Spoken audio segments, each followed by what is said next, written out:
Chennai shopping మాల్లో ఉగాది వేడుకలు. మీ పండుగ షాపింగ్ చెన్నై షాపింగ్ మాల్లో చేయండి. అందమైన వస్త్రాలతో పాటు విలువైన బహుమతులు పొందండి. నమస్కారం సార్.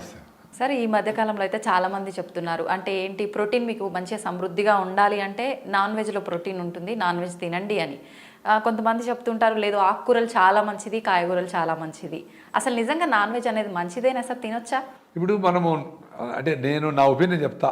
ఇది నాన్ వెజిటేరియన్ అందరూ నా మీద ఏమనుకో నాకేం పర్వాలేదు. నేను 30 years నుంచి వెజిటేరియన్, more than 30. నా హిమోగ్లోబిన్ 15.2. నాకు వచ్చిన రకరకాల లిగమెంటేర్లు, డీవీటీలు అన్నీ కూడా నేను మినిమం డాక్టర్ల ఇన్వెషన్తో పోగొట్టుకున్నా. ఇప్పుడు 7 kilometers ఈ రోజు పొద్దున కూడా 7 kilometers KBR full round running చేసిన. నేను వెజిటేరియన్. బాగుంది. నా ఏజ్కి నాకు 60, నా ఏజ్కి నాకు స్కిన్ బాగుంది, మైండ్ అలర్ట్గా ఉంది. మదనపల్లి నుంచి హైదరాబాద్కి 600 kilometers సెల్ఫ్ డ్రైవింగ్ చేసేస్తా. దిగుతానే నిలబడి అప్పటికప్పుడే నా పని చేసుకుంటా. టైర్డ్నెస్ లేదు. మరి ఇంకేం హెల్త్గా, నేను వెజిటేరియన్ హెల్తీగా ఉన్నాను కదా లెక్క. నాన్ వెజ్ తింటేనే హెల్త్ వస్తుంది. నేను నాన్ వెజ్ తినలేదే, మరి హెల్తీగానే ఉన్నా కదా. రెండోది, మన వెజిటేరియన్స్ అనే దానికి 3 కారణాలు చెప్తా. అది నిజమా కాదని మీరు వెరిఫై చేసుకోండి. మన ఇంటెస్టైన్, వెజిటేరియన్స్ దేనికైనా ఇంటెస్టైన్, చిన్న పేగులు అనేవి లాంగ్ వస్తాయి. Small intestine is very long, 7 meters ఉంటుంది, 21 feet 22 feet ఉంటుంది. ఆవులకైనా మేకలకైనా అందుకని లాంగ్ ఇంటెస్టైన్. రెండోది, వెజిటేరియన్ అనిమల్స్ అన్నీ నీళ్ళు తాగుతాయి. మేకలు, గొర్రెలు, జింకలు, ఏనుగులు అన్నీ తాగుతాయి. మనుషులు కూడా తాగుతాం. అదే నాన్ వెజిటేరియన్ అనిమల్స్ అన్ని గెతుకుతాయి నాలుగుతో. కొంచెమే నీళ్ళు ఎక్కువ అవసరం లేదు వాటికి, గెతుకుతాయి. చూడండి మీరు. మూడోది చాలా ఇంపార్టెంట్. మీకు అక్కడ వెజిటేరియన్ ఫుడ్ కనపడింది అనుకోండి, ఆడ పులిహార కనపడింది అనుకో, నోటి నీళ్ళు వస్తాయి. మామిడి పండు నోటి నీళ్ళు వస్తాయి, ఉసిరికాయ, చింతకాయ.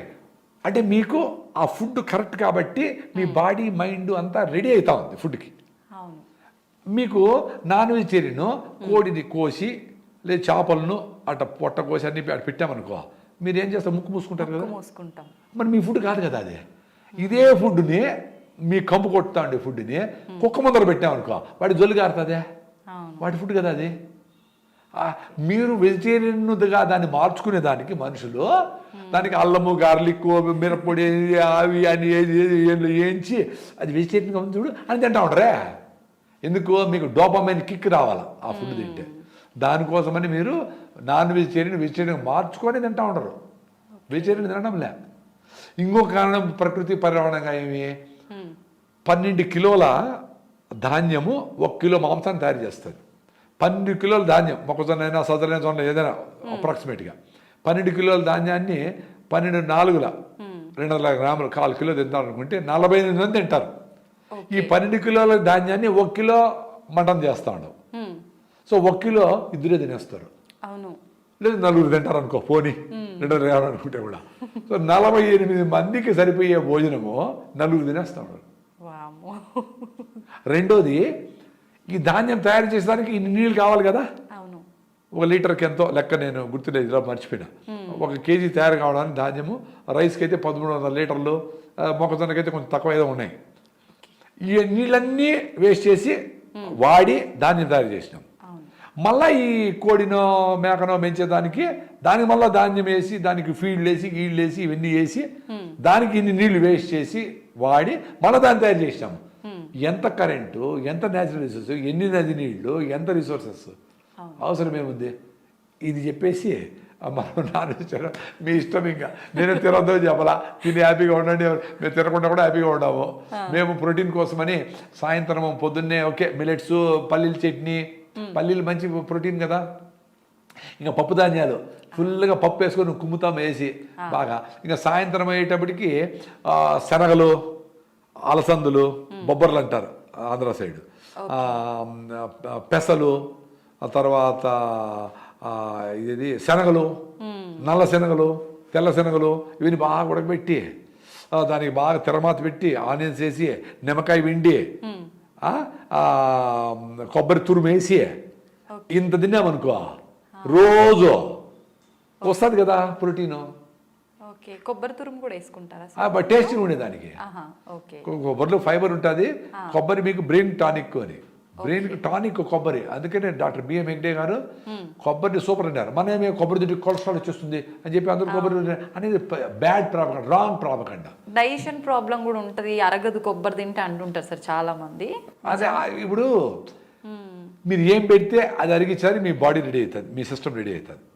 ఇప్పుడు మీరు మంచిగా కొర్రలు, సాములు, రాగి ముద్ద, జొన్న రొట్టెలు దీన్ని బాగా పనిచేస్తూ ఉంటే దాన్ని అరిగించేదానికి సరిపోయే మైక్రో ఆర్గానిజం, మైక్రోబ్స్ లోపల తయారవుతాయి. మీరు స్టైల్గా లోపలికి ఏదైనా బుడుక్కని లోపల బయట వేసారనుకో, బుడుక్కని బయట వచ్చేదానికి ఏమేమి చేస్తారు ఆ వ్యవస్థ రెడీ అయి ఉంటుంది. సో మీరు కొర్రలు, సాములు, జొన్న రొట్టెలు స్టార్ట్ చేశారనుకో, కొబ్బరి, శనగలు కొన్ని ఎక్కువ తినే స్టార్ట్ చేశారనుకోండి, ఏది స్ప్రౌట్స్ ఏదైనా వారానికి ఒక రోజు మీరు మొలకలు కూడా తింటే మంచిదే. వారానికి ఒక రోజే, రోజు కాదు. రోజు తాగితే గ్యాస్ ట్రబుల్ రావచ్చు. అవి తినేదాన్ని తిన్నప్పుడు వాటిని డైజెస్ట్ చేయడానికి సరిపోయే మైక్రోబ్స్ ఆ సిస్టమ్ లోపల రెడీ కావాలి కదా. అది వారమో నెలలో పడుతుంది. అదే నాకు అరగలేదు నిలిపేస్తే ఎట్లా అరుగుతుంది? ఇప్పుడు చెరుకు పెట్టే గానిలో ఇనపరాడ్లు పెట్టామనుకో, రాయి వేసామనుకో, కరుగుతుందా? అంతే కదా. మీ సిస్టమ్ ఈజీగా అలవాటు అయింది, దానికి కాదు. కొన్ని రోజులు ట్రై చేయండి. 2 స్పూన్లు కొబ్బరి నూనె తాగండి పొద్దున్నే. బ్రెయిన్ టానిక్ అది. మనకు ముసలితనంలో వస్తుంది చూడు, డెమెన్షియా, పార్కిన్సన్స్, అదిరే రోగాలు, ఇట్లా వాటికి అన్నిటికీ కౌంటర్ అవుతుంది. పొద్దున్నే రోజు మీరు తాగండి కొబ్బరి నూనె 2 స్పూన్లు. చిన్నపిల్లలకు 1 స్పూన్, పెద్దలు 2-3 స్పూన్లు తాగండి. అది అద్భుతాలు చేస్తుంది. తర్వాత మీ బ్రేక్ఫాస్ట్తో పాటు 2 రోజులు నువ్వుల లడ్డు, 2 రోజులు పల్లీల లడ్డు, 2 రోజులు కొబ్బరి లడ్డు, ఇవి తాగండి. మీరు 1 మంత్లో 2% హిమోగ్లోబిన్ పెరుగుతుంది. ఇది అద్భుతం, ఇంకేం అవసరం లే. మీరు లడ్డు చేసే టైం లేకపోతే మీ బ్రేక్ఫాస్ట్ టేబుల్ మీదనే ఒక గ్లాస్ బాటిల్లో నువ్వులు కొద్దిగా వేస్తే టేస్ట్గా ఉంటాయి, ఫ్లేవర్ బాగుంటుంది. వేయించారు పెట్టండి. బెల్లం ముక్కలు మొక్కలు చేసి పెట్టండి. ఆర్గానిక్ బెల్లం, నల్ల బెల్లం, తెల్లగా ఉండేది కాదు. తెల్లగా ఒరిజినల్గా ఏమైనా రైస్ చేస్తే తీసుకోండి, కానీ తెల్లదాని కోసం కెమికల్స్ కలుపుతారు, అది మంచిది కాదు. హైడ్రోస్ అన్ని కలుపుతారు, అది మంచిది కాదు. పల్లీలు రాత్రి నానబెట్టేసి పొద్దున్న అన్ని పల్లీలు 2 రోజులు పెట్టండి. బెల్లం, పల్లీలు, బెల్లం 2 రోజులు కొబ్బరి కొట్టేసి కొబ్బరి మొక్కలు బెల్లం పెట్టండి. సో మీరు లడ్డు చేయాలా, లడ్డు చేసే టైం ఓపిక లేకపోతే మీరు అట్లే నువ్వులు వేసుకొని బెల్లం ముక్క లోపల వేసుకోండి, లడ్డు లోపలే తయారవుతుంది. ఏమైనా లడ్డు అయినా మనం తినే కదా తినేది, లడ్డు చేసే టైం లేదు, బిజీ కదా. ఏదైనా చిన్న పని చెప్తే అమ్మా పని టైం లేదే అంటాడు. మరి ఇన్ని మిషన్లు, ఇంత అదృష్టం, ఇన్ని లిఫ్ట్లు, ఇంత కరెంటు, ఇన్ని గ్రైండర్లు, ఇన్ని వచ్చినాయి కదా, ఇంకా టైం లేకపోతే ఎట్లా? ఆ కిచెన్ గౌరవించి ఎవరో ఒకరు డెడికేట్ అయ్యి అమ్మో నానమ్మో 2 ఉద్యోగం చేయకుండా మొగుడో 40 పాకం బాగా నేర్చుకొని ఆయన చేసి మంచి ఫుడ్ ఇంట్లో తిని ఇల్లు సర్దుకొని ఇల్లు అన్నీ చూసుకొని చాలా పెద్ద పని అది. తమాషగా మహిళలు ఏమంటారు, ఏం చేస్తామంటే ఏం లేదండి ఇంట్లో ఉంటాను అంటే, ఇల్లు పెద్ద పని. నువ్వు చేసే ఉద్యోగం కంటే ఇల్లు మెయింటైన్ చేసి చాలా అద్భుతమైన, ఆకర్షణీయమైన, అందమైన, అవసరమైన పని. దాన్ని ఏదో నెగ్లెక్ట్ చేసి ఎవరి చేతిలో పెట్టేసి పని వాళ్ళకి ఇచ్చేసి అవన్నీ ఏదో చేసేసి ఏదో ఆర్డర్ ఇచ్చి అది వచ్చేసి అది తింటా ఆ ప్లాస్టిక్ కవర్లో వేసుకొని వేడివన్నీ ప్యాకింగ్ చేసుకొని. నేను చూసిన చాలామంది సాంబార్ రసం అంతా ప్లాస్టిక్ కవర్లో ఎత్తుకుంటాను. సో ఈ plastic nano particles, micro particles దాన్ని లీక్ అవుతాయి కదా, అవన్నీ తాగుతూ ఉంటారు. ఎంత అన్యాయం. క్యాన్సర్ హాస్పిటల్ పెరిగిపోతూ ఉంటాయి. అన్నీ మిస్టేక్లే. ఎట్లా ఇవన్నీ చెప్పాలి కదా పిల్లలకి. పెద్దోళ్ళు చెప్పాలా, టీచర్లు చెప్పాలా, స్కూల్లో చెప్పాలా, మనం మాట్లాడుకునే మాటన్ని ఎడ్యుకేట్ చేయాలి వాళ్ళని. పేరెంట్స్ ఈ పిల్లలకి ఆశ సంపాదించడానికి బిజీగా ఉండరు, టీచర్లు వాళ్ళ మార్కులు తెచ్చారు బిజీగా ఉండరు. ఇంక ఈ విషయాలు నేను ఎప్పుడు చెప్పాలా? ఇప్పుడు సెంట్రల్ గవర్నమెంట్ రీసెంట్గా స్కీమ్లో ఈ విషయాలన్నీ, ఎన్విరాన్మెంటల్ ఇష్యూస్, వ్యవసాయము, పాడి పంట, అట్లా చదువు, సంధ్య అన్నీ, అంటే పనులతో పాటు చదువు కూడా ఉండాలా అనేది ఇప్పుడు రీసెంట్గా ఈ ఎడ్యుకేషన్ పాలసీలో వచ్చినట్లుంది. అందుకనే మా పొలం దగ్గర కూడా పిల్లల్ని పిలుచుకొచ్చి కంపల్సరీగా ఫోటోలు తీసుకొని వచ్చినాము, చేస్తాము, వరి నాటారు, ఏదో కొన్ని చిన్న పనులు చేయించాను కూడా చేస్తా ఉన్నాము. నిజంగా ఎంత చేంజ్ అయిపోయింది సార్. ఒకప్పటి కాలంలో అయితే తల్లి తండ్రి వ్యవసాయం చేస్తే పిల్లలు స్కూల్ నుంచి రాగానే వెళ్ళటం, చూసుకోవడం, న్యాచురల్గా ఇన్వాల్వ్ అయ్యేవాళ్ళు. ఏదో ఒకటి మోసుకొని మేము టమాటా బాక్సులు మోసేవాళ్ళం, అన్నీ చేసేవాళ్ళము. అందుకనే మేము హాయిగా ఉన్నాము. ఇప్పుడు మేము వ్యవసాయ కుటుంబము, వ్యవసాయంలో మా నాన్నకి మా అమ్మకి తోడుగా ఉన్నాం కాబట్టి, ఇంటి పనులు కూడా చేస్తున్నాం కాబట్టి మేము ఇప్పుడు అట్లా అందరితో కలిసిపోగలుగుతాను. అసలు వ్యవసాయము వ్యవసాయ విధానాలలో ఆ జాయింట్ ఫ్యామిలీస్ అనేదే పెద్ద సైన్సు.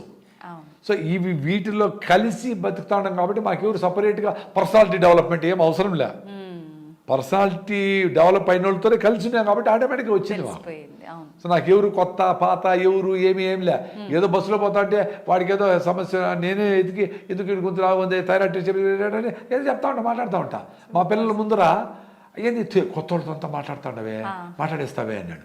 కొత్త వాళ్ళతోనే కదమ్మా మాట్లాడాలా, వాడు దిగి వెళ్ళిపోతే వాడికి కూడా చెప్పేది.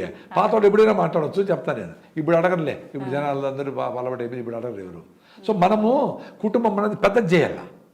మీ భార్య బిడ్డలు పెంచేసి ప్రపంచమంతా నాదే చీమనోడు తొక్కకుండా పోవాలా అనుకున్నామనుకో, మీ భార్య భర్తను ఇంకా బాగా ప్రేమించవచ్చు.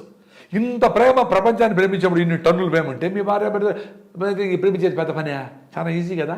అందరూ వేస్ట్ ఫెలోస్ వేస్ట్ అనుకొని ఇంటికి వస్తాను లవ్ డార్లింగ్ అంటే ఎట కుదరుతుంది. అది చెత్త ఆలోచన, చెత్తది. I can love only my family అంటే మిగతా వాళ్ళందరూ ఏం గొర్రెలా. ఏదైనా కష్టం వచ్చింది అనుకో, నాకు ఎవరు రాలేదు నేడుస్తూ ఉంటాడు. ఏమన్నా కష్టం వచ్చి నువ్వు పోయినావా లేదు, మరి ఎట్లా ఎక్స్పెక్ట్ చేస్తావమ్మా? రాంగ్, ఈ సైకాలజీ రాంగ్. మా ఇంట్లో మేము చిన్నప్పుడు మా అమ్మ ఎవరన్నా గెస్ట్ వచ్చారు అనుకో, ఎవరు ఏమైనా కూడా అది వన్కి వచ్చింటే వాళ్ళు మాట్లాడే తీరుని బట్టే 20 వేడి నీళ్ళు ఉంటాయి, అన్నం చేసి ఏదో చేసి పత్రం చేసి ఏదో దంచేసి ఏదో చేసి నూరేసి అన్న రెడీ ఉంది పోయి రానివాడు. మీరు ఉండారా, మీరు తింటారా, వచ్చినారా, మీరు తినేసి వచ్చింటారులే అన్న ఈ మాట నేను లేవు. మీరు తింటా అంటే వంట చేస్తా, మీరు తింటారంటే వంట చేస్తా, ఏందిరా ఆయన ఏదో ఉన్నది మీరు తినే వచ్చినామా, అయినా కొంచెం తినేసిపోతానండి, భోజనం వచ్చాము కొంచెం వేస్ట్ అయిపోతుంది తింటున్నాండి, ఇట్లా వర్డ్స్ వాడేవాళ్ళు. ఇప్పుడు ఏమంటే ఎవరింటికన్నా పోవాలంటే ఎంతమంది వస్తామో, ఎప్పుడు వస్తామో, దేంట్లో వస్తామో, వెజ్జా నాన్ వెజ్జా, పిల్లలు వస్తూ ఉండరా, ఇన్ని చేసే పిల్లలు వస్తారని తెలిస్తే మమ్మల్ని నెత్తిపెట్టి లోపల పెట్టేస్తారు. ఎందుకు వాళ్ళు ఎరగొట్టేస్తారని వాళ్ళు పైన ఎక్కువ కాళ్ళు పైన పెట్టుకోలేరు. ఒరేనైనా అన్నింటి ప్లాస్టిక్ కవర్లు వేసుకొని మీరు ప్లాస్టిక్ కవర్ కూడా సావండి పెద్ద పెద్ద వాళ్ళందరూ.